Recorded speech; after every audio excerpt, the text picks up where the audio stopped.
Maharashtra police टाईममध्ये आपले स्वागत आहे. आज नातेपुते नगरपंचायतमधले मुख्य अधिकारी शिव प्रभाग क्रमांक 6-8 पाहणी करण्यासाठी म्हणजे तुम्ही जे यांना पत्र दिलं होतं अतिक्रमण व गावठाण संदर्भात आणि रस्त्याची पाहणी करण्यासाठी तुमची चर्चा काय झाली आत्ता? महत्त्वाचं म्हणजे गेल्या 2 वर्षापासून या रस्त्यासाठी आम्ही आंदोलन करत आहे. या संदर्भात आज 23 तारखेला निवेदन दिलं आहे. 23 तारखेला आमरण उपोषणाचा इशारा दिल्यानंतर CO साहेब स्वतः इथं आले आणि त्यांनी या रस्त्याची पाहणी केली आणि जे रस्त्याचे अतिक्रमण आहे त्या संदर्भात त्यांना दाखवलं की बाबा ही असं अतिक्रमण आहे, याचा त्रास सगळ्यांना आहे. त्या संदर्भात आमचा विषय झाला. त्यानंतर नगरपंचायतचे मुख्य अधिकारी यांनी सुद्धा सांगितलं की लवकरात हा प्रश्न मिटवून लवकरात लवकर रस्ता सुरू करू. मग तुम्ही 23/3 नगरपंचायतला जे अर्ज दिला आहे आमरण उपोषण संदर्भात त्याच्या संदर्भात काय तुमचं म्हणणं आहे? आता येणाऱ्या 23 तारखेला आम्ही श्रीराम चौक येथे आमरण उपोषणचा करणार आहे.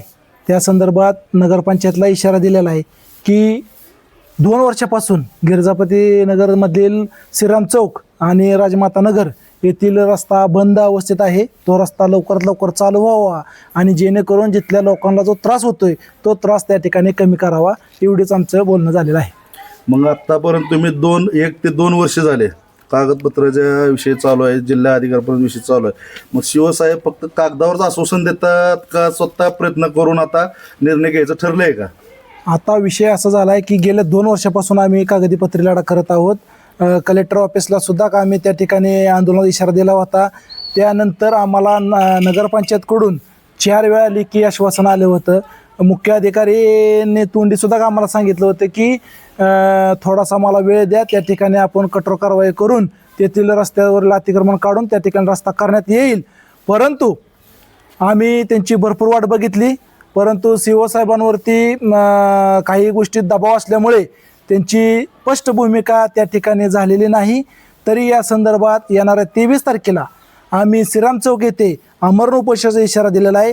येथील नागरिकांना होणारा त्रास आणि येथील रस्त्यावरील अतिक्रमण जोपर्यंत निघत नाही आणि रस्ता पूर्ण होत नाही त्या संदर्भात या ठिकाणी 23 तारखेला मोठ्या प्रमाणात या ठिकाणी आंदोलन होणार आहे. चालतं, धन्यवाद.